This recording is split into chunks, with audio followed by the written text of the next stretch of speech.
Muy bien, seguimos en la mira, como les anunciamos, el secretario general del PIT-CNT, Marcelo Audala. Marcelo, muchas gracias por estar. Es un gusto, como siempre. Muy bien, Fede, te va a tirar unas gráficas ahí como para darle arranque al... Para calentar un poco. Como para calentar los motores. Bueno, vamos a poner un poco en contexto en qué viene el panorama económico y principalmente las cuestiones vinculadas con lo que fue la ronda de consejos de salario que cerró. Si vemos el año pasado, uno de los temas que estaba sobre la mesa en un gobierno que iniciaba era cuál iba a ser el relacionamiento de los sindicatos con el gobierno y qué iba a hacer el gobierno principalmente de cara a una negociación que venía complicada. Y ahí teníamos una frase del entonces director nacional de trabajo que decía: todavía no me ha ocurrido, pero no creo tener ninguna duda, si depende de mi voto para desempatar en la negociación colectiva, voy a jugar a favor de los trabajadores. Eso fue una frase que preocupó mucho al empresariado, pero una vez cerrada esta primera instancia de la ronda, los resultados lo que muestran es que el gobierno estuvo lejos de jugar a favor de los trabajadores. Si vemos en la segunda gráfica, cuando vemos los acuerdos cerrados, 64% fueron acuerdos de consenso. Eso fue un nivel muy bajo si lo comparamos con otras rondas donde los consensos fueron mayores, es decir, en las negociaciones que se dan entre trabajadores, empresarios y el gobierno. Y luego, cuando vemos cómo desempató el gobierno, lo que queda claro es que en 25% de los casos jugó con los empresarios y en ninguna oportunidad jugó con los trabajadores. Es decir, el gobierno mantuvo pautas bastante rígidas de moderación salarial con algunas innovaciones en la forma en la que corregía salarios y fueron pautas más afines a lo que buscaba o esperaba el empresariado que lo que proponía el PIT-CNT. Si vemos algunos otros datos en la tercera placa que preparamos, vemos que el 91%, si bien el PIT-CNT estuvo en contra de estas pautas y reclamó al respecto, bueno, el 91% de los subgrupos aceptaron el modelo de pautas del Poder Ejecutivo. La gran mayoría de los sectores se ubicaron como sectores medios y en dificultades, con lo cual tienen ajustes que a la luz de los últimos datos de inflación van a estar por debajo, digamos, de lo que es el aumento de precios, y eso implica una pérdida de poder adquisitivo. Y de hecho el 86% va a tener correctivos por esa pérdida de poder de compra recién a los 18 o 24 meses y al final del convenio. Solo va a haber un correctivo adicional si la inflación supera el 12% en la mayoría de los casos. Y viendo un poco las perspectivas, si pasamos a la siguiente placa, si comparamos lo que eran las expectativas de los analistas para 2016, en septiembre esperaban una inflación de un 9% para este año, hoy ya esperan una inflación de 10,3% para este año, lo cual hace que pautas que antes tendían a mantener el poder de compra, hoy ya impliquen una pérdida para el primer año para estos trabajadores. Y si vemos las perspectivas del salario real, de acuerdo a la encuesta de expectativas económicas del Observador, lo que vemos es que los analistas, tanto para 2016 como para 2017, están esperando que el salario real en promedio de todos los trabajadores caigan, y que caiga por primera vez desde el año 2013. Buenísimas las gráficas, Fede, la verdad. Marcelo, ¿te sorprendió esta gráfica que mostramos de cómo el gobierno, a la hora de tener que decidir cuando había diferencias, se inclinó por los empresarios más que por los trabajadores? No, eso tiene que ver desde nuestra perspectiva con la propia lógica de los criterios que presentó el Poder Ejecutivo, que en forma notoria, más allá de que no se pudo establecer así con claridad en la cancha, porque cualquier comentario en principio que uno hace sobre las reglas del juego o el perímetro de la negociación luego influye en la negociación, a pesar de que en apariencia el sector empresarial sometió a la crítica esos criterios por excesivos, digamos, pero es parte de la lógica de la negociación, en el fondo nosotros sabíamos que estaban de acuerdo. Entonces, a la hora de dilucidar una negociación, cuando no hay convenio, cuando no hay acuerdo de las partes, la propia votación en el marco de esos criterios ubica al sector empleador muchas veces de acuerdo con el Poder Ejecutivo y a un sector de trabajadores que está en contra, ¿no? A mí en este caso no me llama la atención. De todas maneras, en el transcurso global de la negociación también es cierto que los criterios que se mencionaron al principio tuvieron algunas modificaciones insuficientes para nosotros, pero modificaciones al fin. Si ustedes recuerdan, en los criterios originales, los correctivos que empatan los ajustes con la inflación recién estaban operativos al segundo año. En muchos casos se arrimaron al año y medio, digamos. Y en algunos sentidos, en algunas ramas, en algunos sectores, se acordó por fuera de los criterios. Particularmente yo recuerdo el caso del sector metalúrgico, que expresamente se refiere al 100% de la inflación estimada. Ahí tenemos un problema que tiene que ver con una inflación que es estimada por la media que establece el Banco Central y que muchas veces no tiene que ver con la inflación real, pero no deja de ser una conexión directa con la inflación. Y en otros casos se abrieron válvulas, podríamos decir, de generar crecimiento. Recuerdo especialmente el caso de la salud privada vinculada a la capacitación, que hoy está en discusión a ver de cómo se agilita su aplicación, que implicaron algunas flexibilidades en los criterios, ¿no? Pero de todas maneras yo creo que lo que se vota es lo lógico, ¿no? Decime una cosa, ¿ustedes piensan que va a haber pérdida de poder adquisitivo en los trabajadores?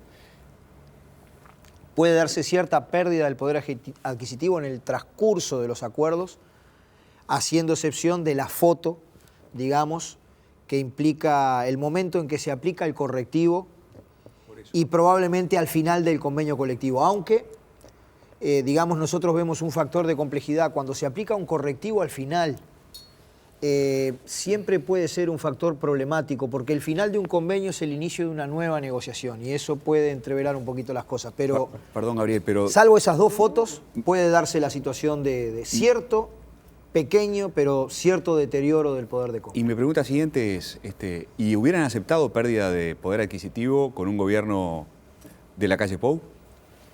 Pero es que nosotros no hemos aceptado esa pérdida.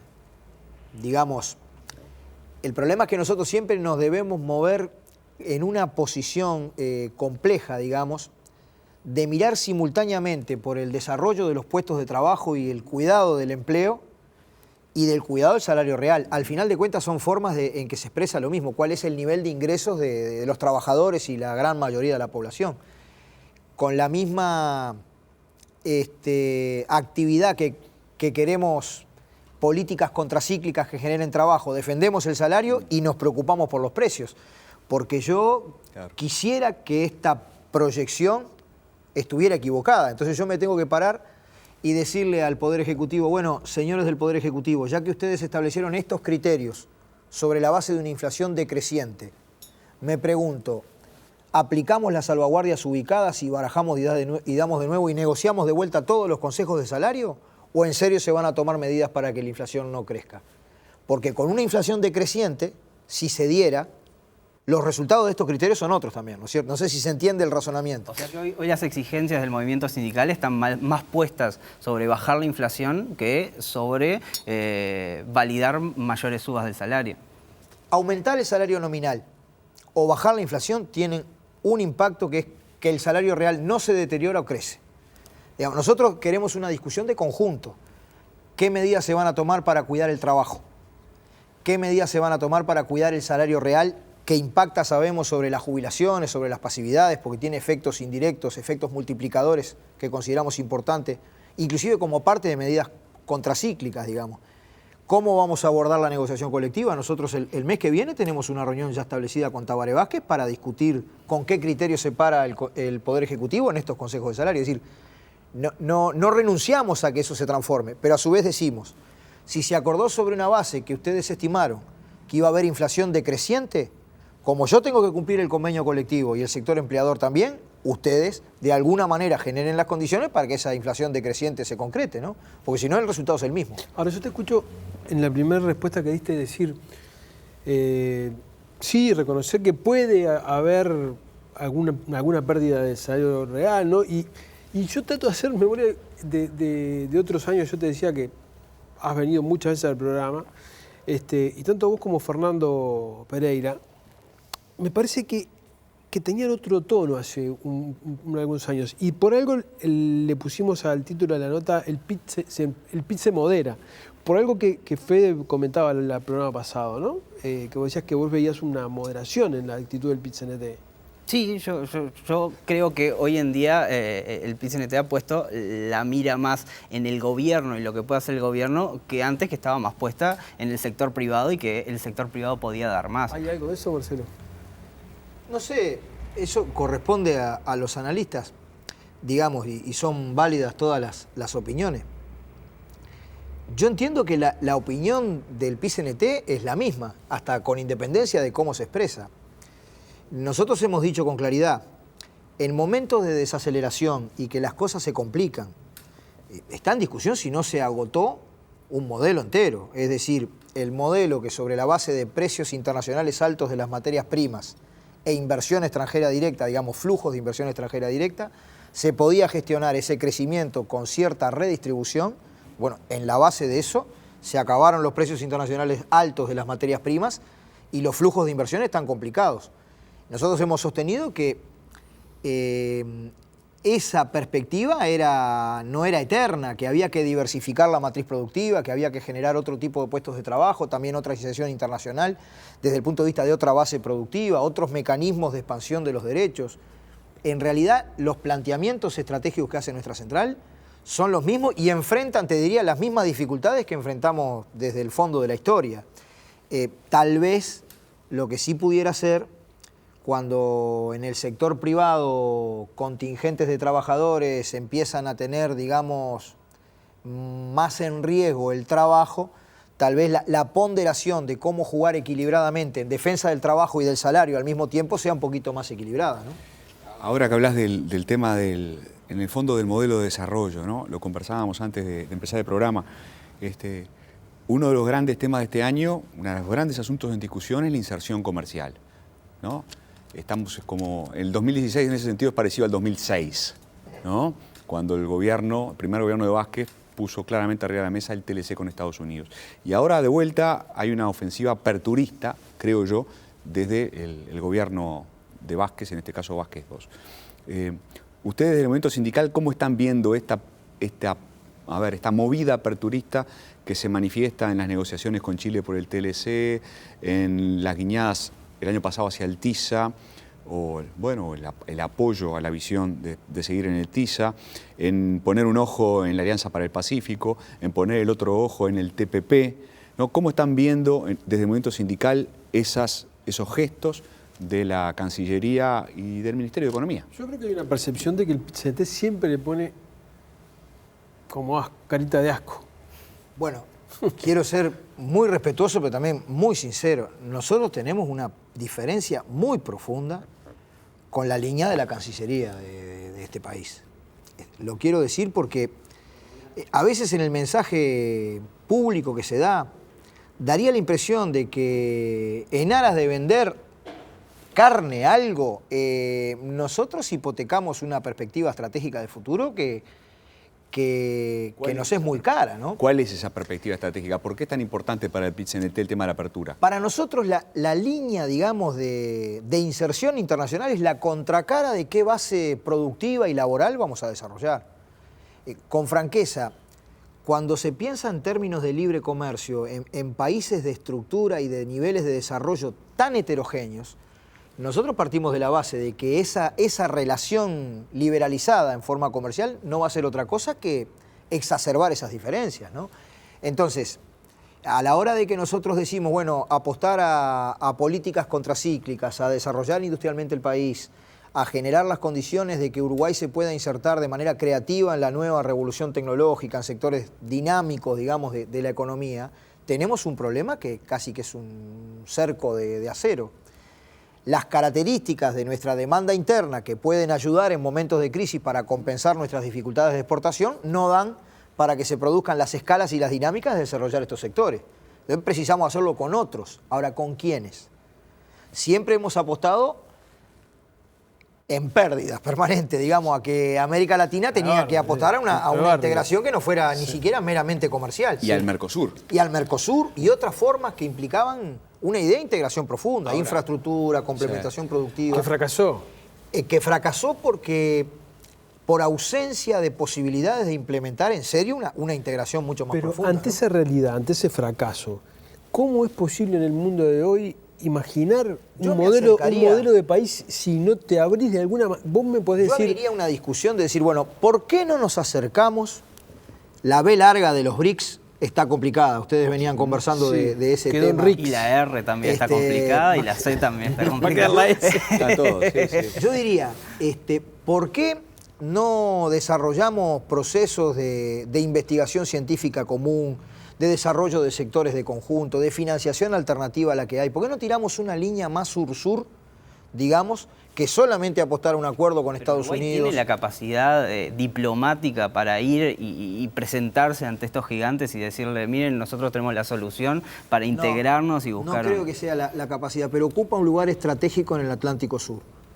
Esto, el otro equipo pesado que analiza, que es el del imperialismo norteamericano, lo tiene muy claro. No nos inventaron por casualidad.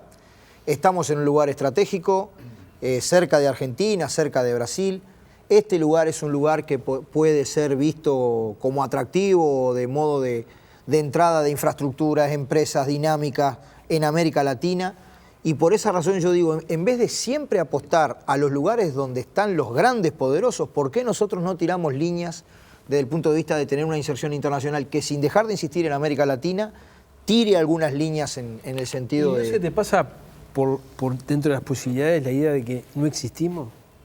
Y No desde un existimos. punto de vista económico, productivo, somos un 0,01 del Mercosur, que es un 0,04 de la producción mundial. Que nos quedamos- digo, podemos ser estratégicos para en la cortita, en algún análisis geopolítico, pero O como quizás una búsqueda de largo plazo, pero estas líneas nos van a dar, digamos, los elementos de corto plazo para salir de esta situación en la cual se están perdiendo 28.000 puestos en un año, se espera que se pierdan otros 30.000 este año.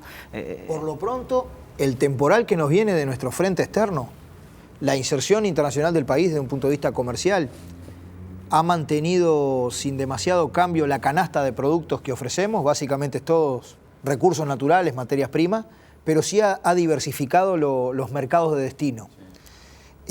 Digamos, hoy tenemos un problema en nuestro frente externo. Por lo pronto decimos, no como solución autárquica permanente. Deberíamos encontrar la manera de apelar a que la demanda interna, estimulada con políticas contracíclicas, compense las dificultades que tenemos en nuestro frente externo. Ahora, la apuesta de largo plazo es con América Latina, es que efectivamente esto que está pasando en Brasil, lo digo con total claridad, nosotros repudiamos lo que está pasando en Brasil. Acá lo que se viene es un ajuste de cuentas contra los trabajadores y el pueblo. Hay que esperar cuáles son las primeras medidas que toma este gobierno. Van a ver que son peores que la que nosotros mismos le criticamos a Dilma, que pateó contra el clavo de separarse de su base social aplicando algunas políticas de ajuste excesivo, digamos. En el fondo, una línea de inserción internacional adecuada habría que discutirla mucho, pero desde nuestro punto de vista tendría que ver mucho más con relacionarnos con los parecidos y los iguales que con los más poderosos. Vos hablaste, Marcelo, del ajuste contracíclico y eso fue un punto central del discurso del 1 de mayo, hablar de no jugar a la chique. Y de hecho el Ministerio de Economía en particular está buscando la forma de achicar lo más posible en esta próxima rendición de cuentas. Hoy Búsqueda hablaba de un posible recorte que están buscando de un 10% en algunas partidas. Y ustedes dicen, no, acá no hay que jugar a la chique, hay que mantener la inversión, apostar a la inversión, generar puestos de trabajo, compensar al sector privado. Y ese es un discurso que siempre, digamos, está presente en los momentos de vacas flacas, pero para eso muchas veces hay que tener los recursos para hacerlo y recursos que se tienen que generar en bonanza. Ese discurso contracíclico no se ve en los actos del PIT-CNT cuando estamos en épocas de vacas gordas, de bonanza. Al contrario, lo que se ve es que se incita a seguir gastando y las presiones siguen siendo fuertes. Entonces, ¿por qué, digamos, o cómo se sustenta ese requisito, esa búsqueda de mayor gasto cuando Uruguay enfrenta una restricción fiscal bastante fuerte? Bueno, ahí yo me tengo que remitir a una ingeniería de el movimiento del capital y la ganancia en los periodos de vacas gordas. Porque lo que ha sucedido con el salario es notorio. Si tú extendés la gráfica del 2005 a la fecha, la evolución del salario es transparente para todo el mundo. ¿Y la ganancia? ¿Dónde están los enormes flujos de capital y de riqueza que aquí determinados sectores, y bien por ellos, aprovechando los precios internacionales de las materias primas y otras coyunturas, han acumulado? Están aquí en Uruguay, son capital financiero, están en Panamá, son flujos de capital financiero que migraron a otros lugares. Tenemos que poner un impuesto a la intermediación financiera, a los movimientos financieros que ayuden. Eso para nosotros es una temática abierta, ¿no? Y sí, es lógico lo que tú me decís. Ustedes se acuerdan de las políticas contracíclicas cuando la mano viene mal. Bueno, pero también hay que recordar que cuando la mano venía bien, nosotros decíamos que había que pensar tal vez en que pague más el que tiene más en mejor medida, sin decir ninguna herramienta, sino abriendo cuestiones para que la sociedad defina y discuta, ¿no? Si eso hubiera sido así, toda la burbuja, digamos, del crecimiento de los precios de nuestras materias primas, muchas veces estimulado por el consumo asiático, tal vez pudiera haber sido aprovechado para generar algún fondeo de desarrollo que hoy lo podríamos estar tal vez utilizando de otra manera, ¿no? Vos hablaste recién de generar nuevas industrias, desarrollar inteligencia, el software. Yo creo que el PIT-CNT tiene un debe, para mi juicio, gravísimo. Y cuando lo oigo al PIT-CNT hablar sobre salarios, sobre empleo, se me hace un símil con la oposición cuando habla sobre el tema de seguridad. La oposición va a hablar del tema de seguridad y habla sobre las consecuencias. Y nunca habla sobre las causas. Y el PIT-CNT va a reclamar mejor calidad del empleo cuando estamos teniendo gente que ya no es desempleada, es inempleable. ¿Cómo es posible que no sea una de las principales banderas del PIT-CNT la educación de sus hijos, la educación de los trabajadores de este país, pisoteada, olvidada, dejada en un rincón, con datos estadísticos de los peores? ¿Cómo es posible que no? Nadie habla, Marcelo, googleá, nadie habla de educación en este país. Hay una omisión del PIT-CNT ahí. Son los hijos de los trabajadores los más jodidos. Y los trabajadores más pobres son los que más sufren el fracaso de la educación a nivel medio. Totalmente, hay que hablar, totalmente. ¿Qué pasa ahí? Mirá, nosotros estamos tratando de hacer un esfuerzo importante que no es directamente una cuestión vinculada al quehacer central de la educación formal, pero estamos tratando de hacer un esfuerzo importante porque tenemos que ser, digamos, dar el ejemplo, ser coherente entre los dichos y los hechos, porque aquellos fondos que nosotros manejamos, y estamos hablando de políticas contracíclicas, se administren en forma recontra prolija y adecuada. Me refiero, por ejemplo, a los fondos del INEFOP, donde ahí parece que se viene desarrollando un consenso interesante tripartito de tratar de pegarle en el clavo a utilizar lo más posible esos fondos en este momento, pero no para utilizarlos y nada más, sino para que dejen un saldo positivo en capacitación laboral, digamos, que es muy importante.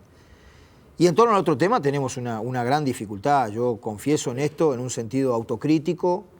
Yo creo que perdí en toda la línea cuando a principios de la discusión del plan de acción del PIT-CNT el año pasado decía, bueno, a ver si nosotros podemos superar en el presupuesto nacional que nuestros gremios se manejen de a uno, con cada uno con su preocupación, si podemos ir a una concepción de carácter global, particularmente en materia educativa, y que tenga algunos elementos programáticos que contribuyan en el asunto. Y es muy difícil, sí. Yo confieso que es muy difícil. Ahora estamos intentando funcionar colectivamente con un conjunto de compañeras y compañeros que son representantes educativos en los ámbitos del gobierno de la educación. Y recientemente estamos desarrollando un equipo en el PIT-CNT que va a empezar a mirar si podemos destilar allí alguna propuesta para el quehacer educativo, cultural, artístico, todo el aspecto subjetivo, podríamos decir, de la sociedad uruguaya que se va a echar a andar en el marco del plan de este año. Pero confieso ahí sí que como PIT-CNT tenemos retrasos de decir, bueno, si el programa de desarrollo que nosotros pensamos es más o menos ¿cuál es la educación que se necesita para ese programa donde hay mucho para cambiar, ¿no? Realmente. Muchachos. Bueno, desde la Cámara de Industria surgió hace relativamente poco un planteo de reducir la jornada laboral en aquellas áreas, en aquellas ramas donde hayan problemas críticos, que se plantee esto como una alternativa a la reducción de puestos de trabajo. Desde el PIT-CNT parecen haberlo tomado bastante bien, desde el gobierno también. Entiendo que el PIT-CNT está trabajando en aportar a este proyecto y y en hacer algo, digamos, en conjunto entre las tres partes. ¿Cómo estás viendo este camino? Y bueno, y desde afuera parece ser una alternativa interesante, y si sale consensuada, dice mucho, digamos, de cómo se maneja las tres partes en este contexto. Nosotros tenemos una bandera de carácter histórico, que es la reducción de la jornada de trabajo sin reducción del salario, digamos, de modo de tratar de compartir las ganancias que implica la nueva tecnología, la nueva organización del trabajo, compartirla entre empresarios y trabajadores, y es una bandera que se mantiene. No es el caso, no es el caso. No es el caso, ¿no? No es el caso de esta propuesta, pero nosotros la escribimos como PICNT en ese planteo.